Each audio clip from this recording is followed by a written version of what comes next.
All right, everyone, we're going to get started officially. Hello, everyone. Welcome into Fourth Space. Bonjour tout le monde. Welcome to Jazz Stories with host Jason Blackbird Selman. We are so pleased that you could join us today in person or over Zoom. I'll pass it over to Rebecca West in just a minute to tell you about today's event. But first, just to situate you, we are streaming to YouTube live from Concordia University's Fourth Space, which is located on unceded Indigenous lands in Tiohtià:ke, Montreal. And at Fourth Space, we work with our university community here to activate all the various dialogues, research projects and initiatives that are in development across the university and with our external partners. So great to make this event possible. I'll leave it there and pass it to Rebecca to tell you more about it. Welcome.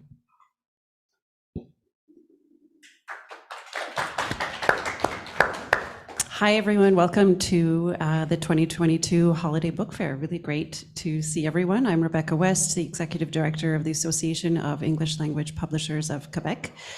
Just want to quickly give a shout out to our great sponsors and partners who helped us put this together. The Quebec Writers Federation, the Great Fourth Space, Spoken Web, who did an amazing event earlier this afternoon.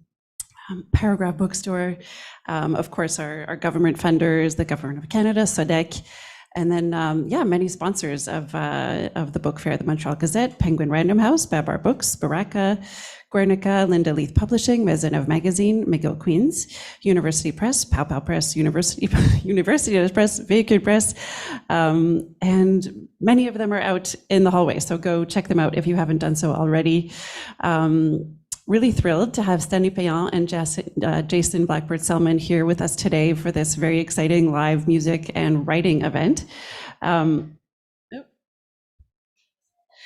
Jason Selman is a Montreal-born poet, trumpet player, and community worker. He's the author of The Freedom I Stole, Africa is a Dream That Travels Through My Heart, and co-editor of the poetry anthology Talking Book, which chronicles the writings of the community of Vibe Collective, of which he's a founding member. He works as a teaching artist, conducting poetry workshops in schools across the Montreal area and beyond. His work is grounded in the themes of ethnomusicology, surrealist expression, love, and the intersection of masculinity and emotional vulnerability. I'll leave it at that. Welcome, Jason and Stanley.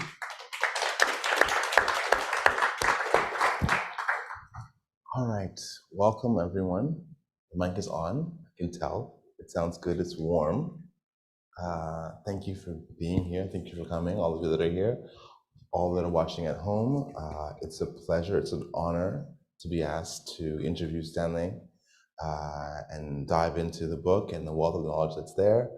So it's a lot to do. So I'm just gonna get right into it and ask the first question. Let's go. Okay.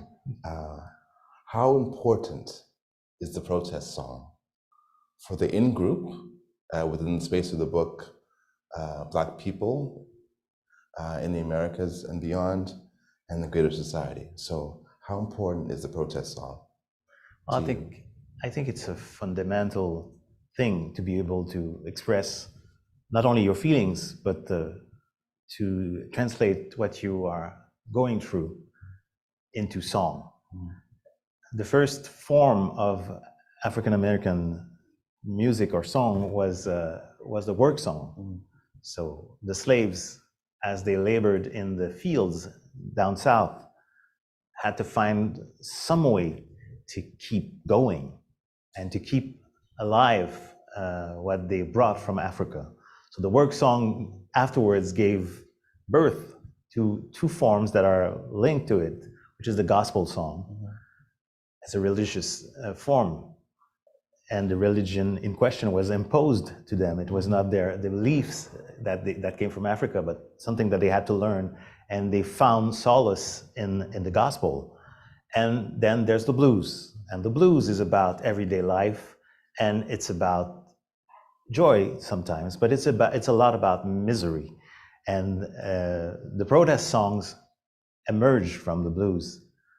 For the Black Americans, and it's fundamental to be able to speak what a community is going through music, because it's a way to keep the community together, and it's a way to show the rest of the world what this community is about. Thank you. All right. In the book, you speak about being enchanted by Diana Ross, her portrayal in Billie Holiday, Lady Sings the Blues, right? And your mother, watching you watch it, is less than impressed with Billie Holiday's portrayal of Diana Ross. So inversely, what jazz songs and/or performances have you not been so impressed with initially that on second listen you were Well, Billie Holiday changed your mind? Billie Holiday is the perfect example, because when I was watching that movie, Lady Sings the Blues from 1972, I was watching Diana Ross because I was 13 at the time, and I thought she was the most beautiful woman in the world, and of course the best singer, which my mother was not did not agree with. But anyway, we're watching the movie together, and at one point she says, "Well, it's okay what she does with the songs, but she's no Billie Holiday." And I'm like gasping for air, because how can you criticize Diana Ross? I mean, she's God's gift to the planet. I was 13. And my mother says, "Well, I have records of hers, Billie Holiday, and just go into the record collection and pick one of the LPs and listen to it, and you'll understand what I'm saying," which I did, and I hated it because she was no Diana Ross. But I grew wiser, I grew older, and at one point, this may have been 6 years afterwards, I felt like listening to Billie Holiday. It was like an urge. I remember I was traveling from Montreal to Quebec City. I lived in Quebec City at the time, and I was with my girlfriend at the time, and I said, once we get to Quebec City, I have to go into a record store. And she says, "We're gonna get like 15 minutes before 9, they're gonna be closing, but I know what I want."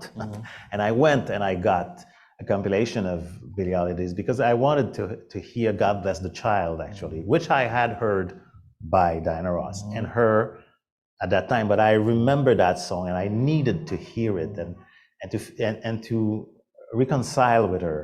And it's a strange thing, because the same thing happened with my daughter. When she was young, she didn't like Billie Holiday, and I had the phone, the tone ring on my phone was Lady Sings the Blues. So every time I would get a call, you'd hear Billie Holiday's voice, and she was like, "I don't like Billie Holiday.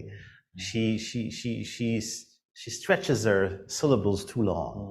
Everybody's singing 'I love you,' and Billie Holiday has to go, 'I love you.'" But she was 3, and now she's 23. She turned 23 on the 2nd of November, and now she appreciates Billie Holiday for what she represents. And it has to do with the first question, because Billie Holiday, we cannot summarize Billie Holiday in one song, but one of the most important things that she did was record and sing almost every night Strange Fruit, which is one of the first protest songs. And it's a serious song, and it's a song that got her into trouble, because it's a song about lynching. And at that time, you could not do that. The authorities did not want you to do that, because it would incite revolt, rebellion. So they kept going at her with throwing everything they got at her. She was a junkie, so they put her in jail for that. But that's not the reason, because at the same time, Judy Garland was a junkie. She was never sent to jail. We all know why. But Billie Holiday was singing about that song. She was under contract with Columbia Records, and John Hammond, who was a leftist and liberal, told her, "Don't sing that song," and she kept singing it at Café Society. And she wanted to record it, and Columbia Records said, "We're not going to record that song because this is trouble for the South." But she had they gave her permission to record it with another label, which she did, and it's an enduring classic. But it's a harsh song. She didn't want to sing it at first, but she understood the first time she sang it, the importance of that song, and she at that time became more than just an entertainer. She became the voice of something that was important for the Black people in the United States. Thank you. Lee Morgan is one of, if not my favorite trumpet player. So the care and detail with which you tell his story in the book is very much appreciated by me. If he had not met such a tragic end, where do you think he would have gone with his career? I think Lee Morgan was able to do anything he set his mind to. He was a young prodigy taken under Clifford Brown's wing, who taught him everything he knew. And Lee followed in the footsteps. He was a tremendous trumpet player with the Jazz Messengers at the end of the 50s. But because of his association with Art Blakey, he became a junkie, because that's what Blakey did. I won't say that Blakey was an evil man, because he was a great musician, but I mean, most of the guys that went through his bands finished by being junkies, because he would encourage that. And he fired Lee Morgan for being a junkie, but he introduced heroin to Lee Morgan. There's this story that I tell in the book, that Lee Morgan was, he had retired from New York, he was back in Philadelphia, and he's listening to the radio, and there's a tribute to him over on the radio. He is the one who tells the story. I could not corroborate anybody else about this. But anyway, he's listening to this Symphony Sid radio show about the dear departed Lee Morgan, but he's alive. And he's like, what? Because he left New York, people had assumed that the junkie had just died of an overdose. But he came back, and he came back with a vengeance, because he was back in the Jazz Messengers, and he was back as a solo artist for Blue Note, and he had a huge hit, which everybody knows is called The Sidewinder. And that made him very, very famous, but he was, still hung up on drugs. And there's this woman who was kind of a marraine fée, a good fairy of jazz musicians, Ellen Moore. Everybody was always at Ellen's because she would cook for them, she would take care of them, but she fell in love with Lee, and they started, living together. And she helped him drop the drugs. But then he got better, and he was still putting out extraordinary records for Blue Note. Some of them trapped in the Sidewinder mode, because Blue Note was selling records. They were, do another Sidewinder for us. But some of them a little far out with the Jackie McLean and people like that. And he was, getting better, and he decided he would drop Ellen for somebody else. She didn't take it. She came to the club with a gun, and she shot him, and he died. And there's this marvelous documentary called "I Called Him Morgan" about Ellen and their love story, because it's a love story that turned really sour. And when she came out of jail, she did like 2 or 3 years in jail for the murder of Lee Morgan. When she came out, there's a guy who was working with her who realized she was Lee Morgan's woman, and he interviewed her. She agreed to tell the story on cassettes. It was broadcast on community radio at the time, but the filmmaker got hold of that, of those the conversations, and he made a movie out of it. And it's a great movie because it shows us how Morgan, you listen to the latest records he was doing, he was moving far further into progressive music and experimenting. I guess he would have did a lot of the same vein, the things in the same vein as Miles or Herbie Hancock in those days, in the early 70s. So maybe he would have, Morgan has been sampled by hip hop artists. Maybe he would have embraced that, and because he was into community music, he wanted to speak the language of his people through music. So I'm guessing he would not have just become another entertainer. Thank you. Jazz, as a genre, has many different forms and styles. All of this variety allows for the capable and willing artists to express themselves in a myriad of ways with a broad spectrum of emotions. Both Chet Baker and Miles Davis, who you profile in the book, showed the capacity to be warm, vulnerable, and sensitive in their music though their own personal lives could be misogynistic and abusive. To what do you attribute this contrast? And do you think it's important for male artists to manifest sensitivity and vulnerability in the jazz art form and beyond?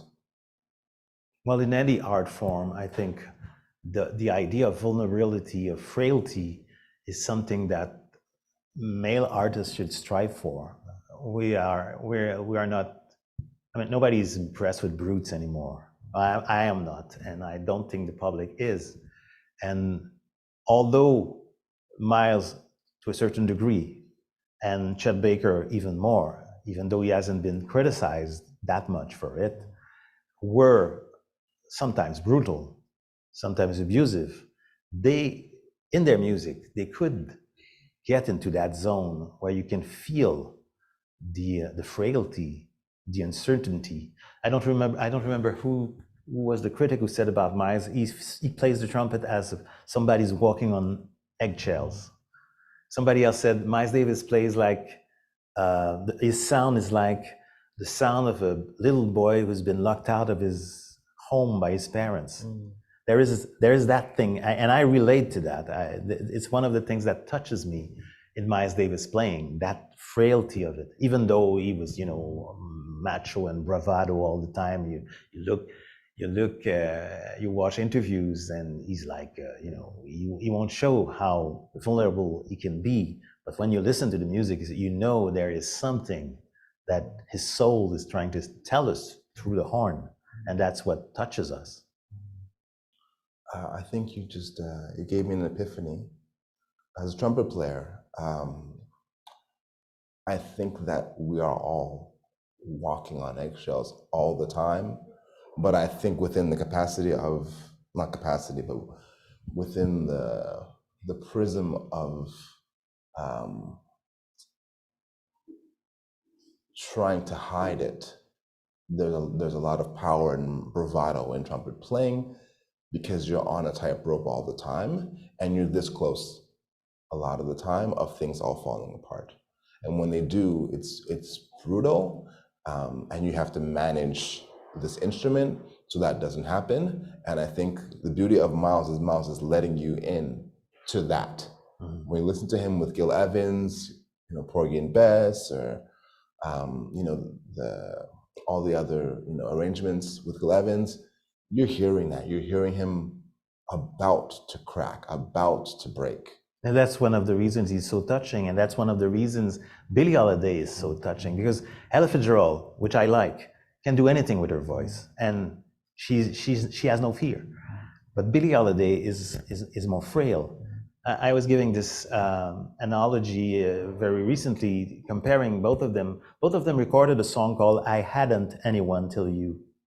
When you hear Ella Fitzgerald singing that song, she's accompanied only by a pianist, so it's not the Ella Fitzgerald with the big bands. It's just very intimate, and the record is called "The Intimate Ella."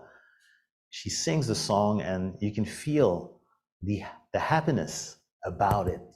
I hadn't anyone till you. I've found love. When you listen to Billie Holiday singing the same lyrics, I hadn't anyone till you becomes about being alone for such a long time. But it's the same song, but it's the way that they approach the lyric. Yeah, it's Miles Morgan. Yeah. The lives of trumpet players feature quite prominently, as we see already in your book. What makes trumpet players special? Well, you are special. Pretend I'm not here. Okay. When I was a kid growing up with my mother's record collection, music was playing all the time, and that was her music. And then I grew up and I started listening to soul and funk bands, and I didn't realize it at the time, the connection between those musics and the jazz my mother used to listen to, or even the chanson française my mother used to listen to. But then, I was listening to Earth, Wind and Fire and Kool and the Gang and those guys, and those are brass bands. And I did not recognize the fact that it's the trumpet that got to me until much later. And then I started thinking back about what I liked about maybe Charles Aznavour. And one of my favorite songs from Charles Aznavour, which was in my mother's collection, is a song. It's not that well known a song. It's called Isabelle. And he's basically repeating the name of his lover, Isabelle, Isabelle. And there's a trumpet behind him, muted trumpet, sounding just like Miles Davis. And you can see that he probably was told, you have to sound like Miles Davis. And then I started thinking back about what I liked in Gilbert Bécaud's music, and most of it was always about the trumpet. And then I realized it's the trumpet that I like. Why do I like the trumpet? Well, I like that sound of the trumpet, the sound associated with Miles, the very intimate sound he gets from, putting the mute in and then putting the mic really near to the trumpet, and all the harmonics are saturated, and you hear that cry of that little boy locked out of his room, of his home. And the trumpet has always been my favorite instrument ever since. A couple of years ago, as I told you before, friends of mine, musician friends of mine, offered me a trumpet, saying, stop talking about it and just learn. But it's so hard. I could play a couple of things, but I would never dare call myself a trumpet player. I have that problem too, but But you're a trumpet player. I've seen you with Community. thank you. Don't give up. That's what I tell them. Don't give up. I remember the first years, my neighbors were, really irritated because there are two instruments that are unbearable if you don't know how to play them. I mean, unbearable for the other people. It's trumpet and violin. Yes. Because piano, you can always doodle around the piano. The notes will come out as notes. But trumpet. It's an investment, but it's worth it. Jazz in film also features prominently in your book. How would you describe the difference between going to a movie that's talking about jazz, say Almost Blue, Paris Blues, Mobetta Blues, versus going to a concert and watching a jazz performance? Well, a movie is, it's a story. We're talking about fiction. It's a story. It's about people who may or may have not existed. And when it's an American movie, it's Hollywood. And it's Hollywood all the way, with all its qualities of spectacle and all the defaults of, the happy endings, the forced happy endings, and everything that American movies have been getting us to take as real. A lot of the movies I saw when I was a kid about jazz didn't get the things right. And then I started going to jazz clubs, I started hanging out with jazz musicians, I started listening to the music, and I started reading about it. And then you realize the lie that we're being fed about what it's about. And there's a couple of movies I discuss in the book. And I'm going to take one of them that I like is Mobetta Blues by Spike Lee, because it gives us exactly the story of what we're talking about, the frailty of the trumpet player. The main character is obsessed with his music. He values music more than anything else, but he has been, raised to do that because his mother, kept him going in those, doing his exercises when he was a kid, and he wanted just to go out and play with his friends. But no, you have to do your lessons. And she turned him into this obsessive artist. I'm told, was a little based on my friend, my late friend Wallace Roney. Wallace told me, I read that, and I asked him, I said, well, I don't know. I know that Spike Lee used to hang around the clubs where I was playing and taking notes, but who's to say if he based the character on me? So anyway, you have that guy who's so much into his music that everything else doesn't count. He has two women in his life, which he treats a little nonchalantly, and he's not nice with them. One of them is a singer. He doesn't want to hear her. She has a cassette. She wants to play in his band. He doesn't give a shit about her. And everything falls because of his manager, who was a compulsive gambler, played by Spike Lee himself. and everything falls, and he can't play the trumpet anymore because he gets beaten up, like what happened to Chet Baker. And there's this very poignant scene, which I talk about in the book, where he thinks he's okay. It's been a year now, and he's going to play with his former band, now led by his rival and sax player friend. And he goes into the club, and then he hears his former girlfriend, who is now going out with the sax player, and she sings with the band, and she's a marvelous singer. But he never cared about that. And then they invite him on the stage to play something, but he doesn't have the chops anymore, and he's like an embarrassment, and has to flee in the night. It's raining outside, and he needs salvation now, and he goes to the other former girlfriend and begs her to take him back, and we're gonna be a couple, we're gonna make a family for us. He has to find something else in which he can find his own salvation. But the story about the trumpet player coming on the stage and not being able to play, not being a man enough to play, because trumpet is a very masculine instrument. He comes on the stage and can't play. That thing happened to Miles Davis, or did it? In his autobiography, Miles has this story saying it's not true. He says, everybody was saying around 54 that once I was so hung out on Erin that I went into a club, it was raining outside. And Spike Lee probably took that scene from Miles' autobiography, but Miles is saying, and then I went up unannounced to play with the Max Roach and Clifford Brown quintet to play My Funny Valentine, and I fucked it up, and I left the stage emulated because Clifford Brown had to play it. And he says, this is not true, this never happened, but he takes a lot of pages to tell us that it's not true. And it would probably fit better in a movie. And it finally did.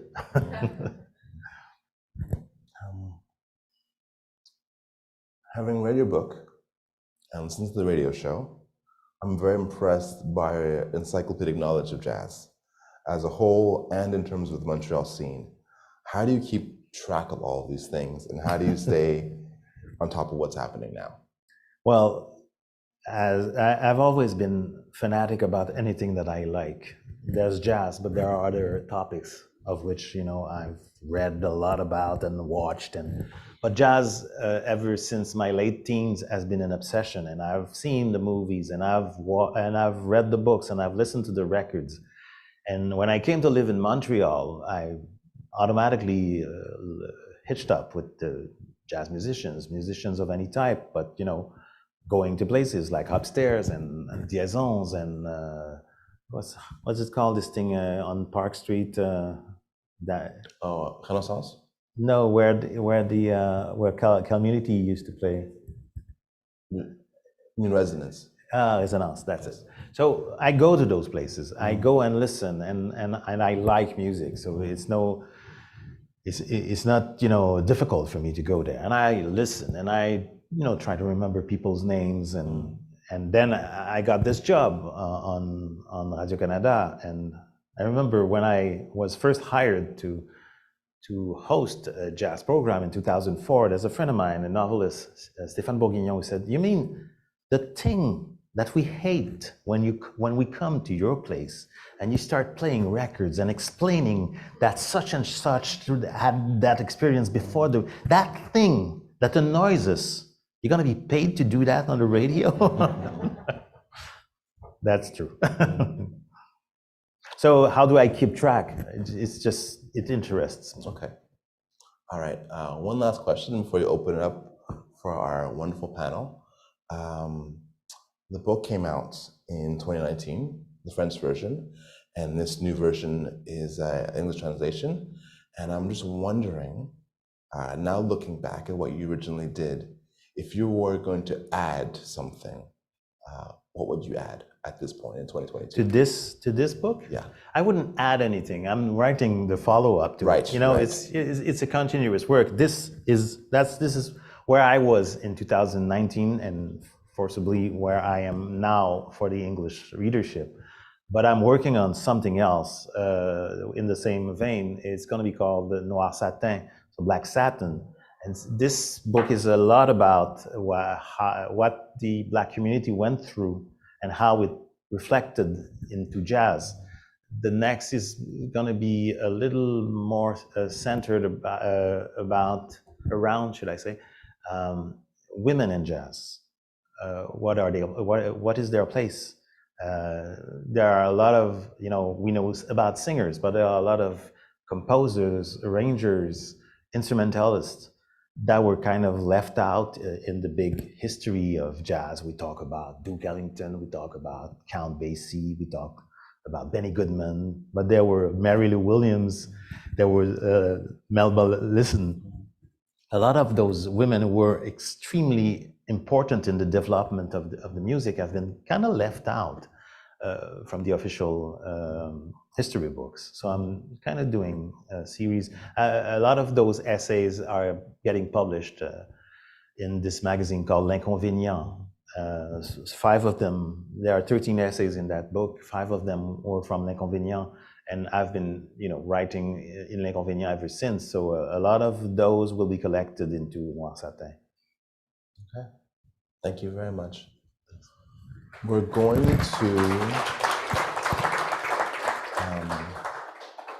open up to our panel of authors. So I'm going to introduce them one by one, and they can come up. And I'm going to get into some live writing. So first, let me just get the bios. Cassia van Schaik, I'm saying it right? Kasia, sorry. Kasia. That's why I checked. Is an author of the linked story collection, We Have Never Lived on Earth, and the poetry chapbook, Sea Burial Laws According to Country. Her writing has appeared in the LA Review of Books, CBC Books, The Rumpus, Maisonneuve Magazine, Electric Literature, and elsewhere. A postdoctorate fellow at Concordia University, Kasia, I got it. I'm spelling it in my brain. Is currently also co-editing an essay collection, Shelter in Text, which integrates the relationship between the physical and textual spaces we inhabit. Kasia? Lives in Tiohtià:ke, Montreal. Okay. You're welcome. Sure. Next we have Rana Bose. I'm saying it right? Names are important. We'll figure it out. Yes. Is a novelist, poet, playwright, and retired professional engineer. He is the founding editor of MontrealSarai.com. His 4th novel, Saf and the Remington, was released in September 25th, 2022. His 3rd novel, Fog, was awarded the Best Canadian Fiction for 2019 by the Miramichi Reader. Rana. Please.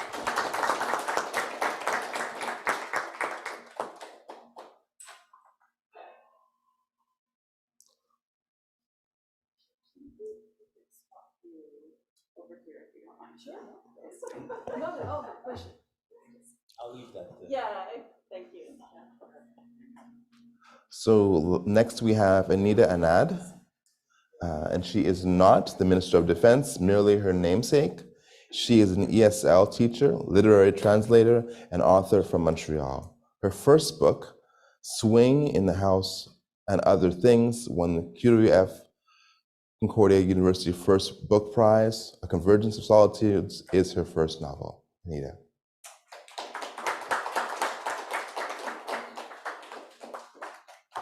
So we're gonna do 2 things. First, I'd like for you to each read an excerpt from your book, and then we're gonna do something jazzy. And by that, Stanley has selected a song of his that's one of his favorites, as performed by Miles Davis, Stella by Starlight, and we're going to write to the song, and then we're gonna read what we have, and you guys will be able to see what's happening as the writing progresses on the Google Docs. No pressure. So thank you so much, all of you, for being here, And I look forward to hearing what you have, and then we'll just go into the writing. So, Kasia, you want to go first? Sure. Yeah, sure. So I'll read a short excerpt that. Oh, here. Hello. Check. Is it on? Hi. Oh, it is on. Yeah, you're good. Hi, everybody. Thank you so much for that gorgeous conversation. It was really thrilling. I'll read a short excerpt, just a few paragraphs, sentences, surrounding the title of my book. My book's called We Have Never Lived on Earth, and I know that sounds kind of like an oxymoron because we're here right now. But I think maybe this excerpt will explain that a little bit better.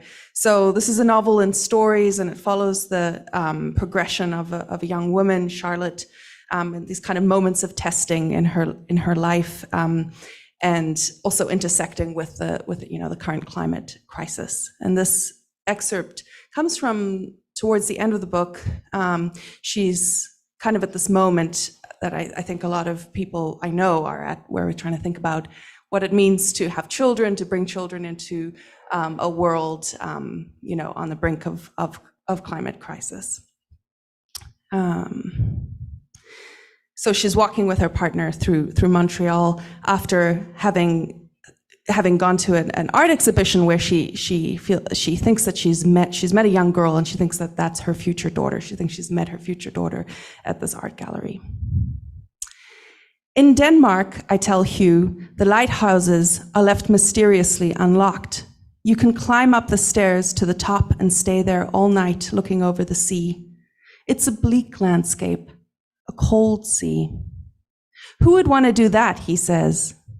I catch our reflection in the bus window as it swings to a halt. 2 sets of hands, 1 open mouth, his. You wouldn't make a good lighthouse keeper, he says. Up in the sky, day and night, you'd miss living on Earth. We've never lived on Earth. I point this out to him as the bus veers up the street. In the world we're creating together, no animals exist, no seasons either. We live 8 stories up and never touch soil. We follow highways, not rivers. We name our heat waves after our grandmothers. We pretend our pain is weather. We dream of houses we'll never own, of second homes 70 minutes out of the city, of well-lit rooms and comfortable chairs, of gardens, but never children. I thought you didn't want them, he says, searching for 2 seats side by side. He says the same thing every time we turn to this question. As Hamlet says to Ophelia, you should not have believed me. Thank you. All right. Rana? I wasn't Can you hear me? Yes. I wasn't planning to read, Jason. Okay. If you don't want to, you don't have to. No, I can. I've been reading a lot. So Okay. I thought I'd talk about the book. Go ahead. Is that Go okay? ahead. That's fine. All right.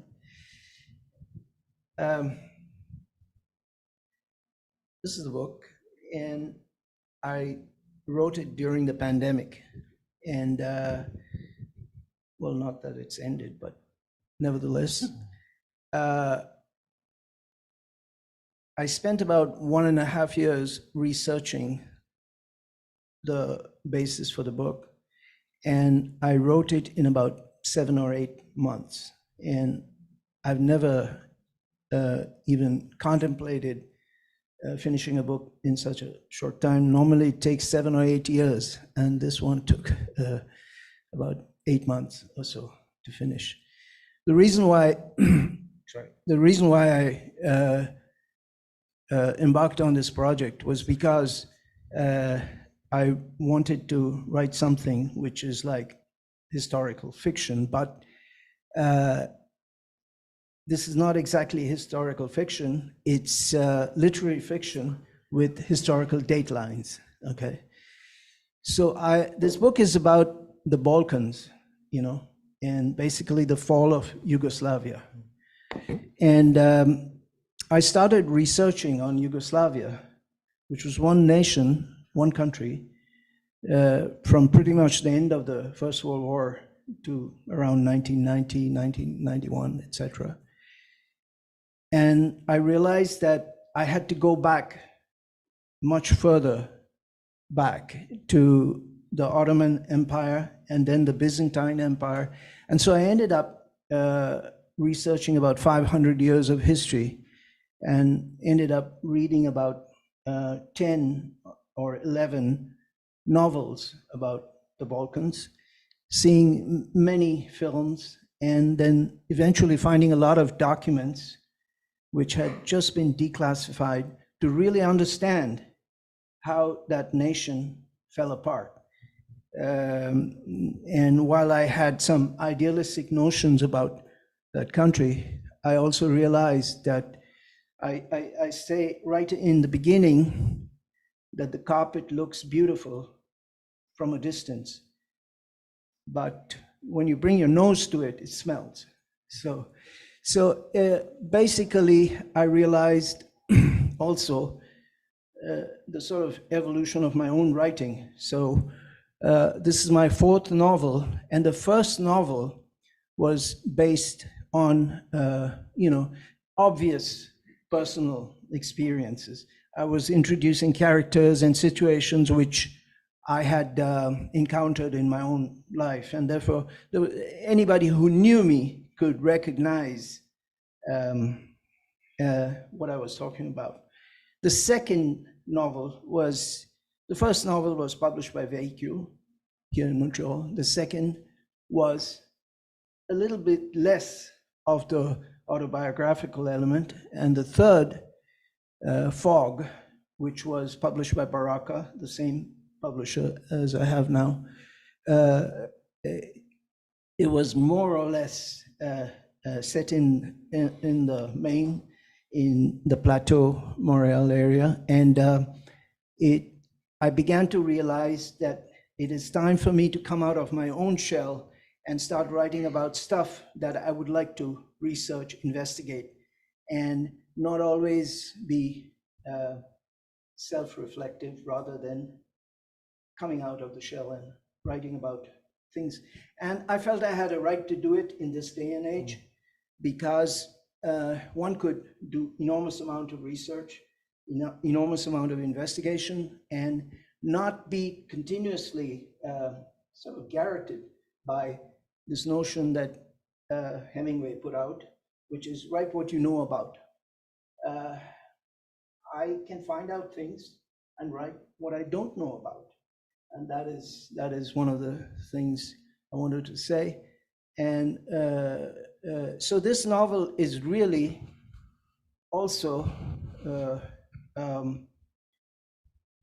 sort of plea for people to remember history. And we tend to not be aware of stuff that happened 10 years ago, never mind 70 years ago, never mind 50 years ago. So this is a plea to, get back into history. I could read a little bit, but I would prefer not to, because I've been doing it a lot. No problem. And one of the things I want to point out in relationship to jazz is that in my third novel, Fog, I talk about a person called Mrs. Meeropol. Mrs. Meeropol, the name Meeropol is, I took it from, for those of you, Strange Fruit was mentioned. It was written by Abel Meeropol. Abel Meeropol was a Jewish leftist progressive person. And Spike Lee talks about it in KKK Klansman in an interview, that the alliance between Jewish progressives and the civil rights movement is something that's missed out a lot. It's not discussed. It's put under the rug in many ways. So this book is also about not putting under the rug the alliances that are necessary to have a better understanding of the world we live in. And Abel Meeropol was the son of Julius and Ethel Rosenberg, who were executed. in 1952, I think, by in the McCarthy era, that era. So I think I think either the tune or the lyrics of Stella by Starlight is also written by a Jewish person. I'm not sure, but I'm pretty much confident that's what it is. So essentially, this is an important thing to point out, and I just wanted to do it. Thank you. You're welcome. Anita?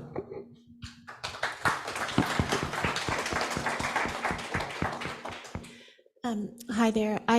Not only did I not plan to read, but I didn't bring a copy of my novel either. I'm sorry.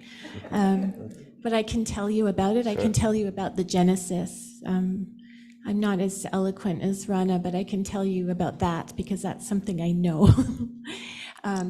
So the novel is called A Convergence of Solitudes.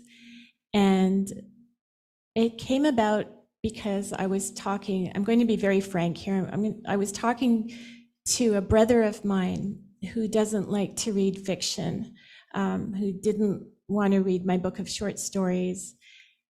He did pick up a novel at some point. He couldn't remember what it was called, but he picked up a novel at an airport and he said, "This is what you should write." And I said, "What?" And he couldn't remember what it was called, but he said, "It's like you're reading about one story and then they shift and then they start talking about another story and then they come back to the first story." And then I was like, okay, you're talking about a novel with different threads. I will write a novel with different threads for you. So I went about collecting threads. I just sort of walked around and found things. I was walking with my husband one day and we happened to notice. No pressure. Well, anyway, I can show you the book. This is the book. We happened to notice a musician whom we'd both really admired as teenagers. And he was having a drink on the terrace of a restaurant. And we stood there and we gawked at him and we whispered about him. And when I went home, I started writing. I felt inspired to write about what had just happened, but from his point of view. I wanted to give him a chance to say what had happened to him. And then I was just sort of surfing the internet, and I happened upon a talk by a woman who had been, she had been adopted from Vietnam. And she had a very angry story to tell. She talked about how she felt that as a baby, she had been stolen from Vietnam as part of a propaganda mission by the American government. And her anger was just riveting. And when she finished, I was so moved that I actually tracked her down and I called her up, even though she lived in Australia. I had a long, very expensive phone conversation with her. Who knew it's still very expensive to call long distance if you called Australia. And she told me her story, and I said, "How would you feel if I wrote about someone who had a similar story to you?" And she said, "You go ahead." And she even actually helped me. She sent me things like she sent me her birth documents that she found after when she was searching for her birth parents. So I gave this musician an adopted daughter from Vietnam. I made up a character. I gave him a British wife. The musician was the real musician. The person that the character was based on was a big nationalist here in Quebec, and he'd hoped his music would spur people on to vote for independence. And it didn't work out for him, and maybe that's why he ended up drinking on the terrace of the regularly on drinking whiskey on the terrace of a restaurant. I don't know. So I wrote about that family, and then there's also something else I'd always wanted to write about. I'd always wanted to write about my parents' love story because they had the most incredible love story. They met when they were 17. They had a taboo romance. They lost each other during partition. They found each other. My father left when my mother was 8 months pregnant for Canada, and my mother followed him, and they eventually had other children, and I'm one of their children. So I combined those stories, and I came up with this book called The Convergence of Solitudes. And I hope my brother will read it. I tried to put some suspense in there too, so that, it would really, yeah. Thank you. Thank you, Anna. All right, so if the fourth space people are ready, we're gonna play the song and we're gonna write. Yes, so simultaneously. So if we can all go into the Google Doc and make sure it's working.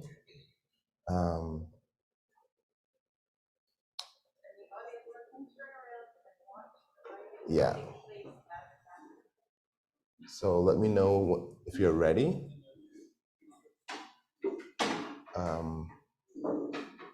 Kasha, you're okay? Yeah, Okay. I think I'm ready. Yeah. Rana, you're okay?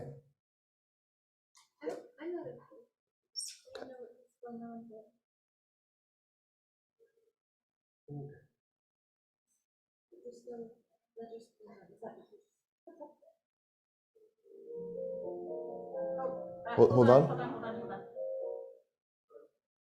Having a connection issue here.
Yes, I'm gonna write.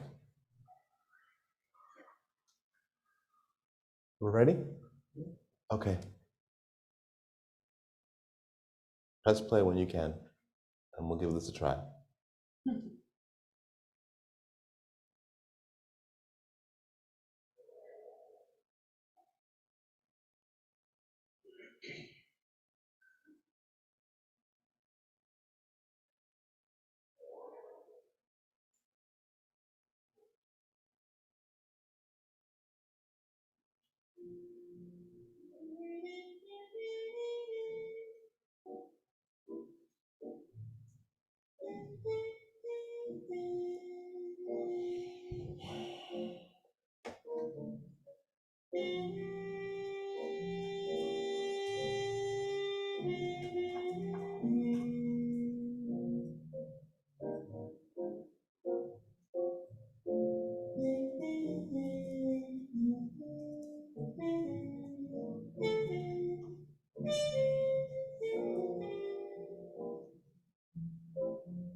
I'm just gonna let them finish, and when you're ready, we'll read.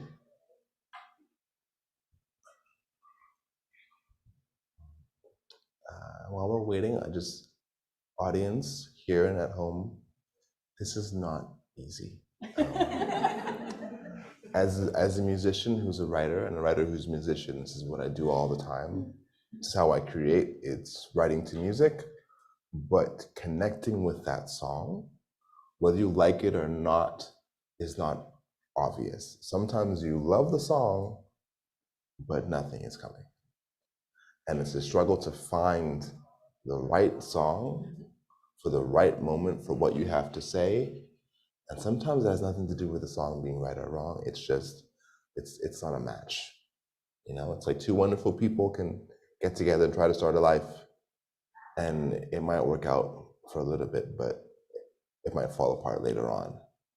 And it's not either one of them's fault exactly. They're both beautiful people, but things can fall apart. So all of you, thank you for this experiment and being courageous about it. So how about we go in the same order? Kasia, you go first, and then Rana, and then Anita? Okay, go ahead. Okay. I think I kept going with the ecofeminist theme ecological theme. Also, I've been reading a lot of Sylvia Plath recently, so I'll read mine. I remember forests gleaming out in every direction, hard green leaves against the sky. Stella, you were there, singing in a non-human or near-human voice. The sleeping earth beneath you, walking by starlight, earthlight, absorbing all planetary noise. For a moment, Stella, a path amid shadows, water facing. I remember years stacked in every direction, at the end of all language, when life is calm and blue silver, hopescape and deathscape on the same horizon. Your bed of rocks, white and cool, like the ones in the deserts of my childhood, anthills and scorpion dens by starlight, Stella finding a path. Thank you.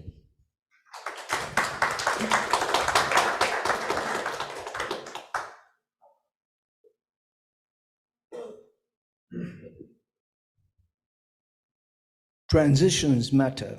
Transitions matter from brush on snares to rim shots, from miles to train. Hollow dark surround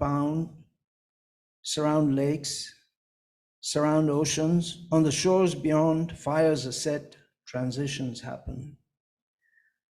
A plaintive plea, a horn that pleads, hollow dark as Stella pulls away boy.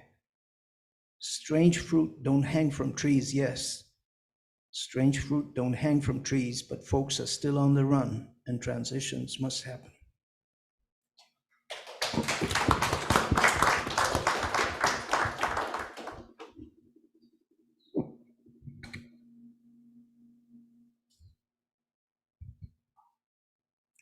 Hi there. I was having trouble with the keyboard.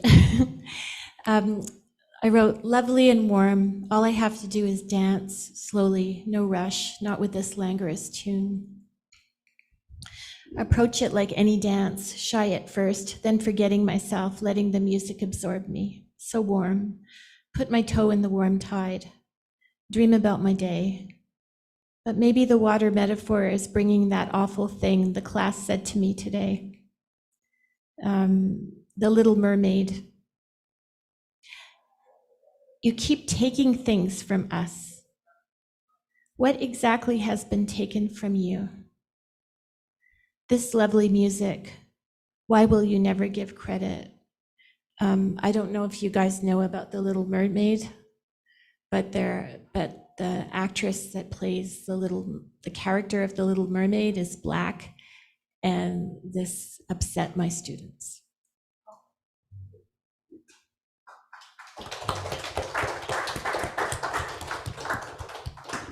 So I'm going to open it up. How was that experience for you? Well, it was terrifying, especially since I couldn't find my question mark. Okay. Okay. Thank you. Thank you for your honesty, Anita. For me, I enjoyed that because I teach creative writing at McGill, and I get my students to do these kind of exercises all the time, and they always tell me how hard it is. And so I feel like this is a good, well, it is good to try it out myself under such pressure. But I actually really enjoyed it. Good. Nana?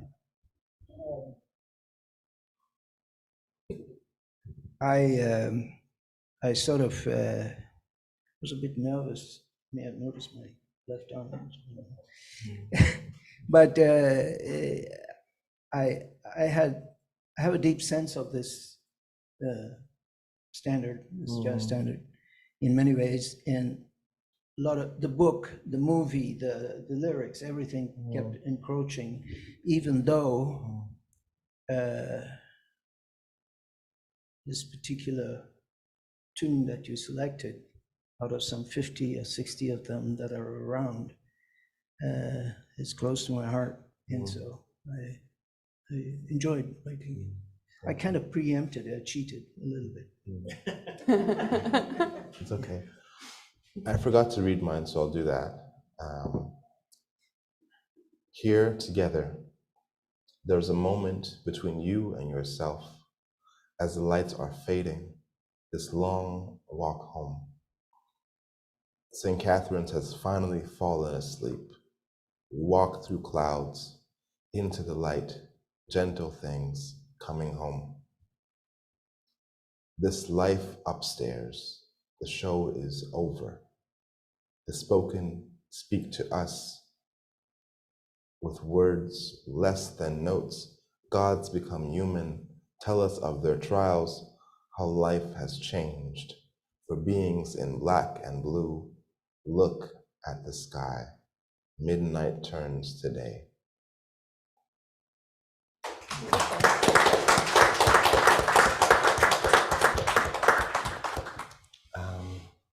Stanley, any comments on that experiment? I'll take the mic. Okay. Well, first of all, I'd like to congratulate each and every one of you for going there and taking the risk.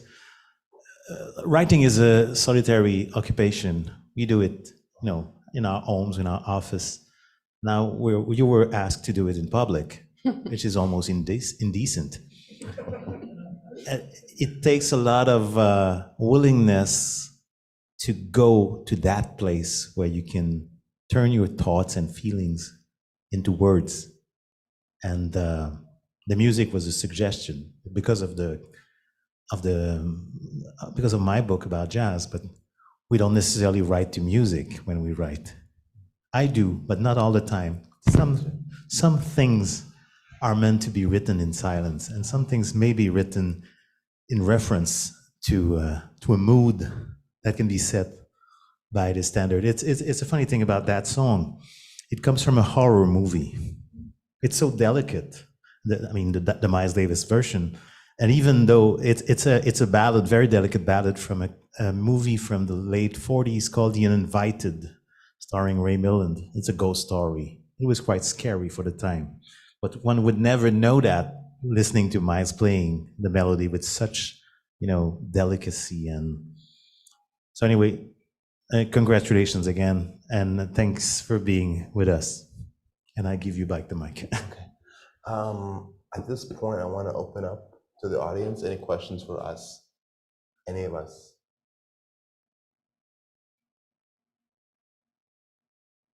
Yes. Sorry, please speak into the mic so people on Zoom can hear you. Hi, I have a question for Stanley. I was really struck listening to you talk with Jason earlier, how often you mentioned the music that you heard, your mother's music. And I just wanted to know, how does that still influence you now?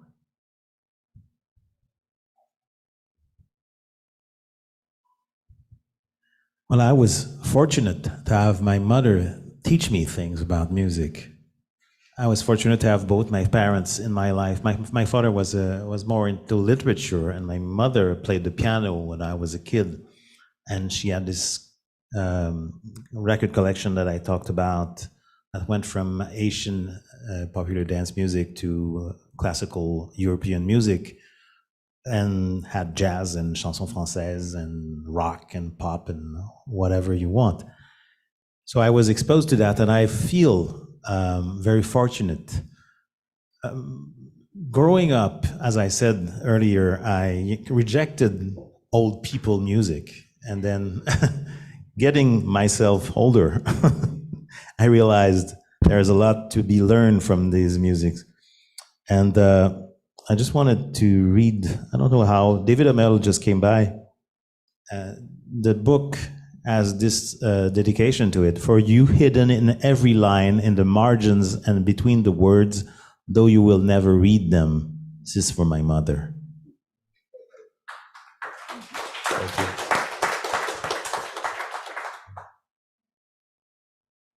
Any other questions? Thank you. Thanks. I'm a big fan of your show, by the way. My husband, my children, my neighbors. It's really fabulous. I have a question, though, about your book. I work as a translator as well and a writer, and I'm wondering, did you need to adapt it for the English-speaking market? Is there a difference between how English speakers perceive jazz and French speakers, or is music really the universal language? Well, the main difference between the English version and the French version, the original version, it was not translated by me. It was translated by my friend David O'Mell, who was somewhere nearby. The English publisher took out the foreword, which was signed by Gilles Archambault, who's a Canadian, a Québécois writer, and who used to host the radio programs on Radio-Canada about jazz. I was very flattered that he agreed to do the foreword, but it was the feeling that since he wasn't that well known for the English reading public, that it didn't matter if they took it out. So that's, for the rest, it's the same book, but through David O'Mell's lens. And I was fortunate, since David and I are friends, we've been friends for 30 years now. I could look over his shoulder and see what he was doing. But even though I would not have done that, sometimes he had questions for me and I could answer that. One of the things that we had to do, actually, that was quite funny, was to find the quotes that the English quotes that I translated into French for the French version. I needed to find the original quotes that I noted for him to use the original. He was not going to translate it back to English. He needed the original. So sometimes, like, where's that magazine again? So that was a funny thing, but it's basically the same book.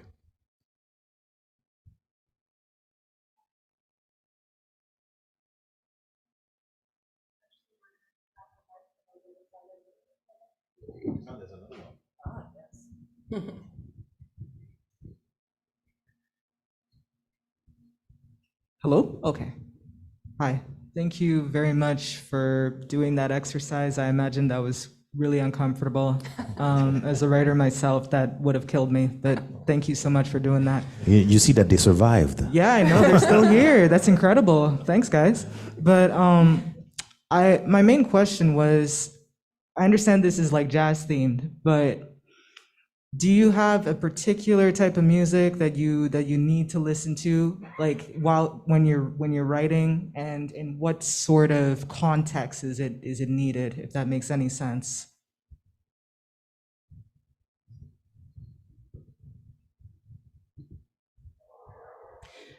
Well, I can tell you that when I was writing this book, I was writing about a musician, as I mentioned, and the musician was Serge Fiori. And so I listened to a lot of harmonium records while I was writing the book. And I like to listen to any kind of instrumental music, including jazz. My husband's actually a jazz musician. And sometimes when I was working, he was working too. So I had the benefit of a live soundtrack to my book. I'm very spoiled that way. Sometimes he and his fellow musicians during the pandemic were playing in the backyard, and I had a window, and I would just sit and I would watch them, and I would write about them, and then put the scenes in my book, like bits about improvisation and the joy of making music also, I don't think that specifically answers your question, but it almost does, right? Yeah. Okay.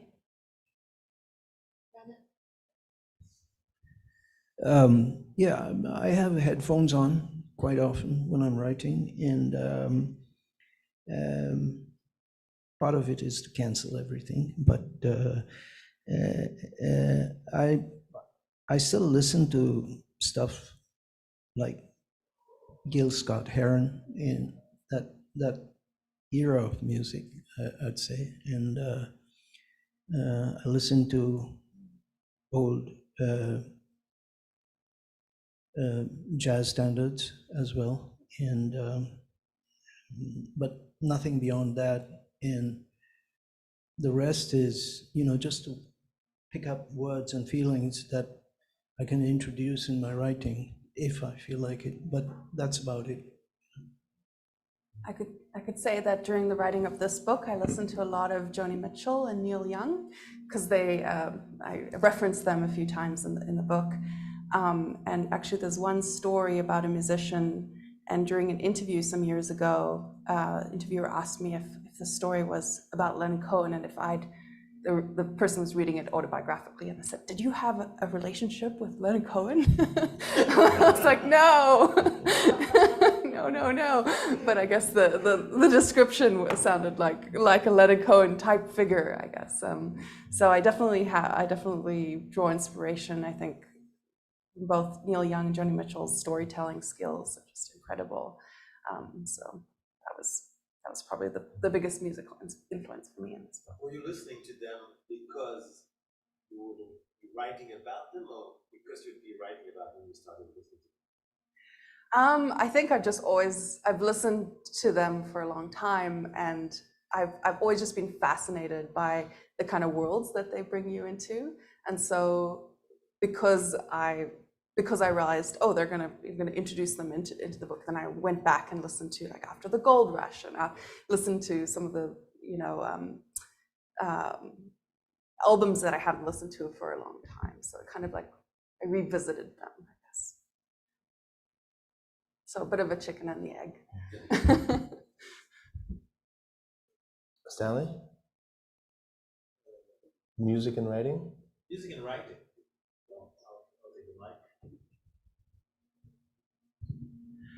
I always put on music when I'm writing, but when I get deep into that place I was talking about, sometimes I forget that the music is stopped. I'm writing, and then when I stop, I say, oh, I didn't put another record. The first one just died, and I didn't notice because I was deep into the story. So but I enjoy writing to jazz. I enjoy writing to any type of instrumental music. I don't usually listen to songs when I'm writing because I don't want other people's words to interfere with what I'm trying to do. So I won't play any singer-songwriter or chanson or whatever. I'll listen to mostly jazz or classical.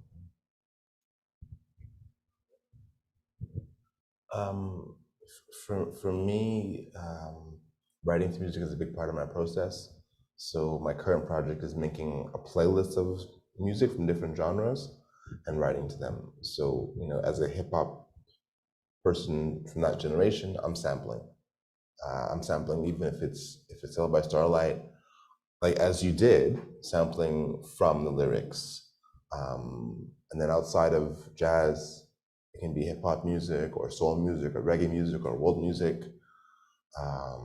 Whatever it is, and trying to deal with the emotion, the mood of each genre. Each genre creates different things, comes with its own challenges. I think for me, Gil Scott-Heron, writing to spoken word, to poetry, lately has been the most fruitful for me. The music is playing and the words are there, and I'm inspired because the poem touches me, and then another poem is created at the same time. Any other questions?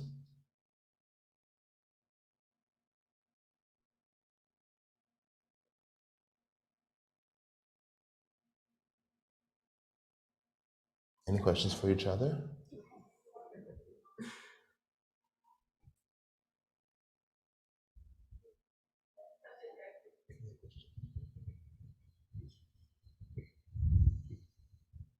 Okay, hello.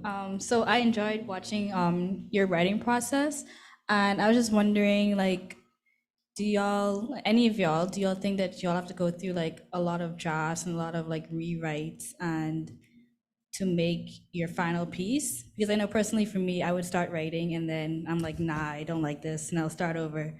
So like based on what you wrote just now, do you think that that's something that you would keep, or do you think that's something that you would say, I have to edit this more?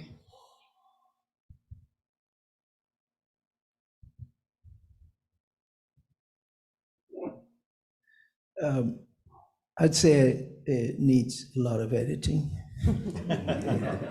And because these are first emotions, and they always tend to, lack subtlety, at least in my case.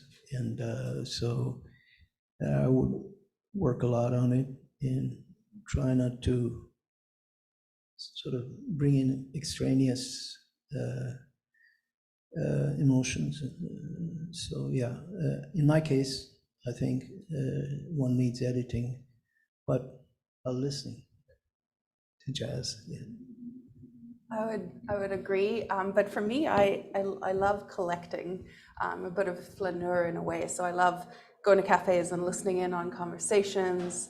I have a whole bookshelf full of notes and journals, and so I'll take those lines, and so maybe for the thing we wrote today, maybe only one word or one line will remain in a later product.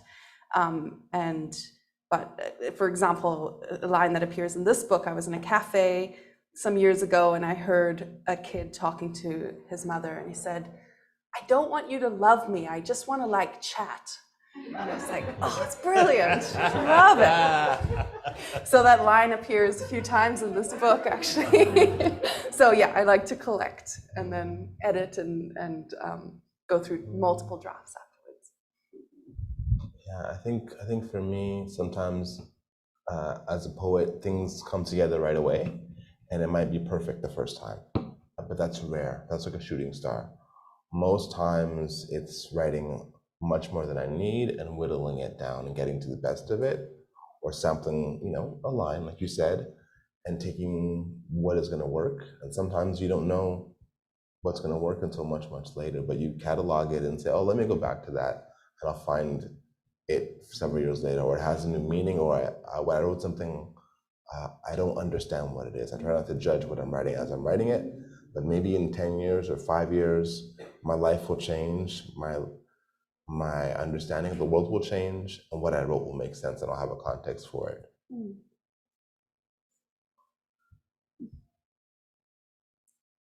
I just want to say you should never judge what you're writing. Never, don't judge it. If you write something, it's because it's a thought. There's a reason why it came out onto the page. Maybe you don't like how it came out. Maybe you find that your sentence is clunky, but you had something to say, that's what as to your question about whether I would edit what I wrote, oh yes, definitely. I probably wouldn't even use it, but I think this was a successful writing exercise, even though it was terrifying. For me, it was successful because I realized what's bothering me. What's bothering me is something that happened in class today. There's always something bothering me, and that's what I end up writing about, and yes, listening to the music. For me, there was like this juxtaposition of this incredible beauty and then the ugliness of what my students had to say to me today. But it came out in this exercise, wonderful things happen when you have a gun to your head, I'm going to keep that sentence. Well, I was not writing live today, but I did some of those sessions very often. And a couple of years ago, I did one at Le Petit Extra restaurant on Ontario. And the subject matter was dictated by the audience, and I started writing something. I never finished it, but they wanted me to have a woman in a Club Med talking with the ghost of Victor Hugo, and I wrote a page and a half of it in 30 minutes. And I said, "There's something there. I don't know what it is, But years later, I finished the story. I changed it around, and it became a story which has been included in my latest short story collection that just came out in French, Crépusculaire. And she's not in a Club Med anymore. She's not with Victor Hugo. She's with my great-great-great-grandfather, was the Asian poet Oswald Durand, and it's basically the same premise, but it goes elsewhere. So one never knows. But there's this, I don't know if you read The Plague by Albert Camus. There's a character in Albert Camus' novel who wants to be a writer. And all through the story, it's a 500 pages long novel. once in a while we meet the guy and he's still stumbling across with his first sentence of a novel he wants to write, and he's like moving the words around but never getting past the first sentence. And in a novel that's pretty dark, it's a funny moment every time we get this character with his trying to be a writer. And I guess Albert Camus was a little bit like that, but he must have finished it sometimes. Any last questions? Yes. Good thing to have sneakers on. My question is kind of following the last questions. When you're sampling or collecting, as you said, how do you remember like where to look for it? Like, do you every project you start, do you go over everything you sampled, or do you categorize them? Or because I collect and sample too, but like you said, between 100 journals and like little notes and stuff, I don't know how I can find what I'm looking for, especially if it's from a few years ago. And if I don't remember, sometimes we do remember, like one day what that thing happened and I took a note, but sometimes we don't. What do you do about that? I don't know if I said my question correctly or. For me, I try to catalog in terms of when I wrote it. If there's a sample, if I sample the lyrics, I'll put them in quotations. I track what song I wrote it to, when I wrote it, where I was, those kinds of things. That helps me out, just to know and to remember and get a sense of where I've been. You know, like for instance, I wrote a poem while in Cuba, and every time I perform the poem, I see myself there in the room. It's raining, people are dancing, and I'm there. And I try to go back to those places as a performer, because that helps get me in that space. I would say for me, before I write, I often start by reading poetry, just a few poems or something. I feel like it really helps fertilize my brain, and also to be more precise and agile with prose if I'm writing prose. And so I'll just take a couple of those old books, those, and I do a lot of illustrations in the margins as well, and I'll kind of flip through and see where my eye, what attracts my eye, maybe read a few lines. And I guess the answer then is it's a little random. Maybe I'm just choosing like a book that fits my hand that day, the shape. From my own notes, yeah, mixing in with, I read some Fernando Pessoa or some other interesting poets, and then I feel like my brain's kind of, percolating, and then I can sit down and produce something that I might be excited about. Rana, Anita, any thoughts?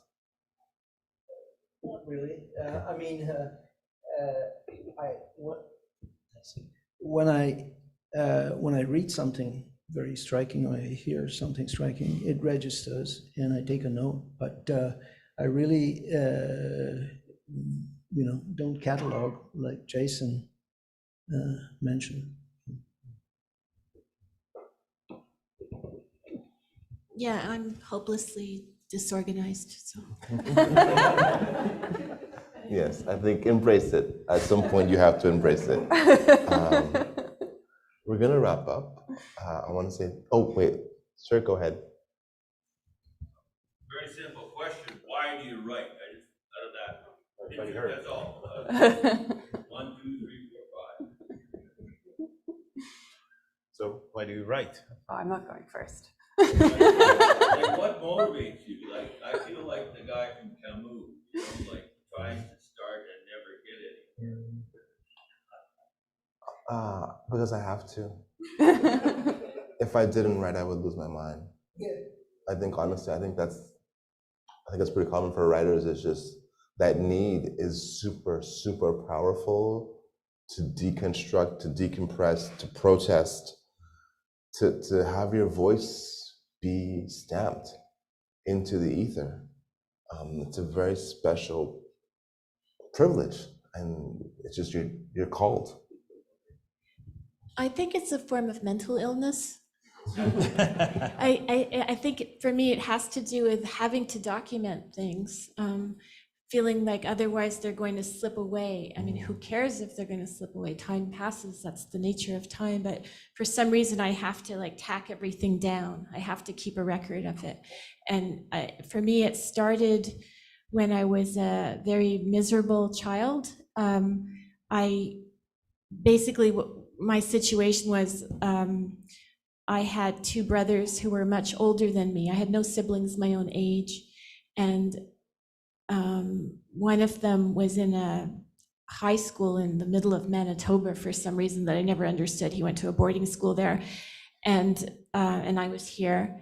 And I had no friends at school because I was the only kid who wasn't white, and that was kind of a horrible place to be.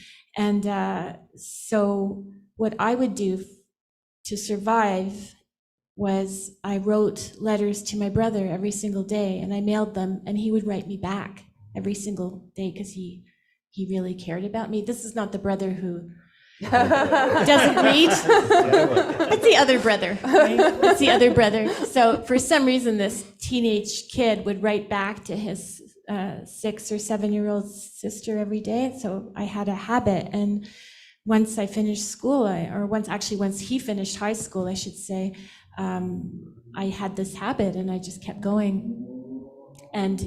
But also, as has been said here, is if we don't be writers, we go crazy. Like something bad happens. I've once heard the novel being referred to as an observation machine. And I think for me, it's so much about translating those observations, both internal and external, onto the page, or now it's onto the screen, I guess, not always the page. But I agree with something you said earlier, actually, Anita, about writing about what's kind of causing you discomfort, what's on your mind. It's like, that's your research, that's what you're writing about. And in a way, writing about it doesn't alleviate the discomfort, but it orders it or records it or does something that gives one a sense of release anyway.